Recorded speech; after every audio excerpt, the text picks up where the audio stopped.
Bom dia, queridos irmãos. Estamos iniciando mais uma escola bíblica virtual. Estamos hoje fechando o estudo sobre a comunhão. O texto básico para este estudo foi o Salmo de número 133, que diz: ó, como é bom e agradável viverem unidos os irmãos. Hoje nós vamos fazer um estudo mais sobre perguntas e respostas, ou seja, responda.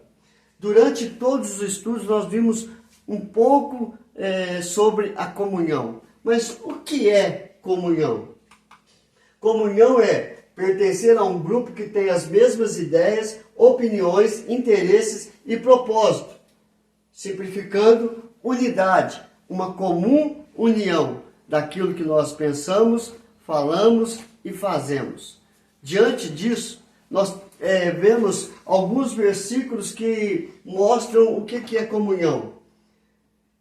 Filipenses capítulo 2, verso 1 e 2 diz: completai a minha alegria de modo que penseis a mesma coisa, tenhais o mesmo amor, sejais unidos de alma, tendo o mesmo sentimento.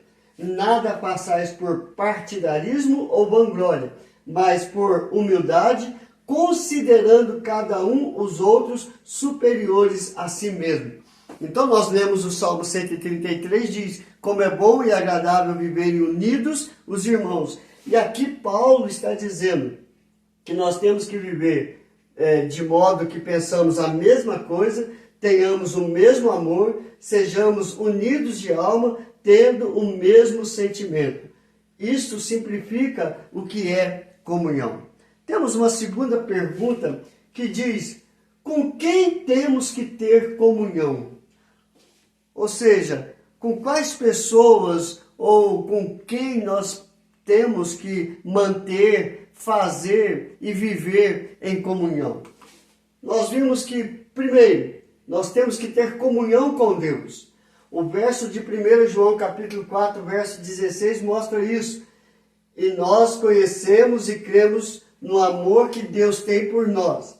Deus é amor, e aquele que permanece no amor, permanece em Deus e Deus nele. A essência de Deus é o amor. E se nós conhecemos a Deus e vivemos em Deus e vivemos o seu amor e a sua presença está em nós. Então nós temos comunhão com Deus. Temos também uma segunda comunhão com os irmãos. O texto de Atos, capítulo 4, verso 32, a respeito da igreja primitiva, diz: da multidão dos que creram eram um coração e a alma.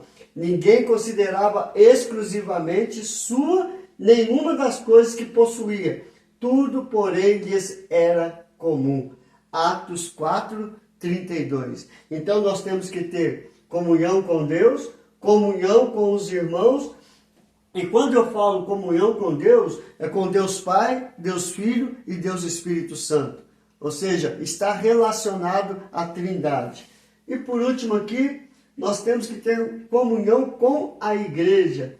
Não deixemos de congregar, como é de costume de alguns. Hebreus 10, 25. O autor aos Hebreus chama a nossa atenção para estarmos juntos na casa do Senhor, juntos na obra do Senhor. Davi, no Salmo de número 122, ele fala: alegrei-me quando me disseram, vamos à casa do Senhor. Então, com quem nós temos que ter comunhão? Com Deus, com os irmãos e com a igreja. Terceira pergunta: cite um versículo que fala sobre comunhão. Nós já citamos alguns anteriormente, mas vamos citar dois aqui para deixar bem claro sobre a comunhão. 1 João capítulo 1, verso 3, o que temos visto e ouvido, anunciamos também a vós outros, para que vós igualmente mantenhais comunhão conosco. Ora, a nossa comunhão é com o Pai e com o seu Filho, Jesus Cristo. 1 João 1,3. Aqui fala também da comunhão com os irmãos, da comunhão com o Pai e com o seu Filho. O que temos visto e ouvido, anunciamos a também vós outros, para que vós igualmente mantenhais comunhão conosco, com os irmãos, e com o Pai e com o Filho Jesus Cristo. E o segundo versículo, verso 13 de Efésios 4. Até que todos cheguemos à unidade da fé e do pleno conhecimento do Filho de Deus, à perfeita varonilidade, à medida da estatura da plenitude de Cristo. Ou seja, a comunhão pela fé no Filho de Deus, nos tornando firmes, fortes na plenitude de Cristo. Esta é a comunhão com o Filho de Deus, com Deus Pai, com Deus Filho e com o Espírito Santo. Uma outra pergunta que nós temos que responder: por que não podemos deixar de congregar? Por que nós não podemos deixar de estar juntos? Por que nós não podemos deixar de ir à casa do Senhor? Porque o Senhor nos abençoa, ali Deus nos ensina a sermos humildes, somos exortados, aprendemos a compartilhar as bênçãos e crescemos espiritualmente. Era uma das marcas da igreja primitiva, que começou em Atos capítulo 2. Então, quando nós congregamos, nós somos abençoados, ali o Senhor nos ensina a sermos humildes, ali Ele nos exorta, nos corrige, nos disciplina e aprendemos a compartilhar as bênçãos que Deus tem derramado sobre nós e crescemos espiritualmente. É por isso que nós não podemos deixar de congregar. E há um texto que diz justamente isso. Atos capítulo 2, verso 42 e 46. 46. Diariamente perseveravam unânimes no templo, partiam pão de casa em casa e tomavam as suas refeições com alegria e singeleza de coração. Então isso mostra para nós por que nós não podemos deixar de congregar. A igreja primitiva, eles perseveravam unânimes no templo, perseveravam unânimes na doutrina dos apóstolos, partiam o pão de casa em casa e tomavam as suas refeições com alegria e singeleza de coração. Uma outra pergunta: cite um benefício da comunhão. Nós estudamos isso durante o nosso estudo. Primeiro, encorajamento.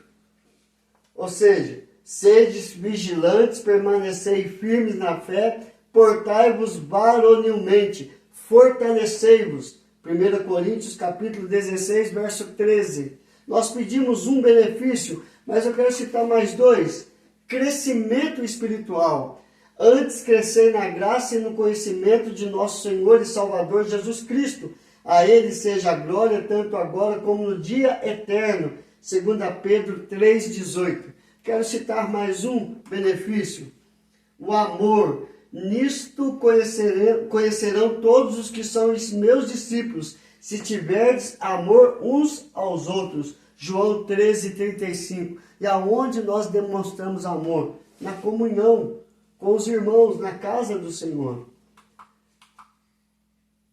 E por último, queridos, podemos ficar sem a comunhão com Deus e com os homens? Nós podemos ficar sem a comunhão com Deus, sem a comunhão com os irmãos? A resposta é não. Não podemos ficar sem ter comunhão com Deus e com os homens, porque é nesta comunhão que somos exortados, fortalecidos, aprendemos o verdadeiro amor e compartilhar esse amor. E as bênçãos decorrentes desta comunhão, aprendemos a perdoar e a pedir perdão. Então nós não podemos negligenciar a comunhão com Deus e nem com os irmãos. E a primeira carta de João, ele chama a nossa atenção para esta comunhão de uns com os outros e a comunhão com Deus.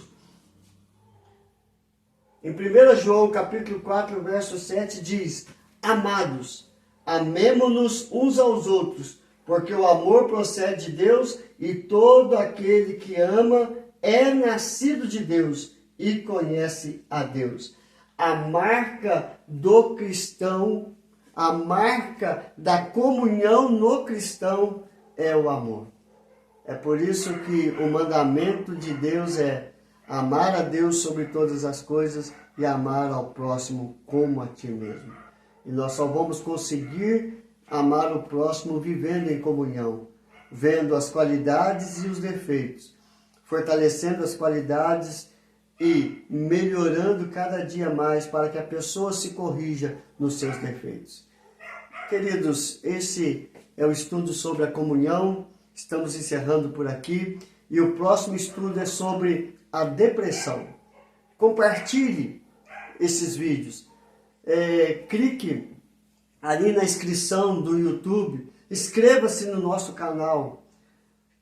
Mande esse estudo sobre a depressão para alguém que está precisando. E juntos nós vamos abençoar uns aos outros para a glória do Senhor. Nós vamos orar encerrando. Senhor, graças te damos e queremos manter esta comunhão com o Senhor, com Deus Pai, Deus Filho e Deus Espírito Santo. Nós queremos, ó Pai, caminhar cada dia mais e mais nesta comunhão uns com os outros, fortalecendo, amando, aprendendo a sermos humildes, a compartilhar as bênçãos. Trata isso em nossas vidas, é o que nós pedimos, é o que nós clamamos, em nome do teu Filho amado Jesus. Amém e amém. Que Deus te abençoe, queridos.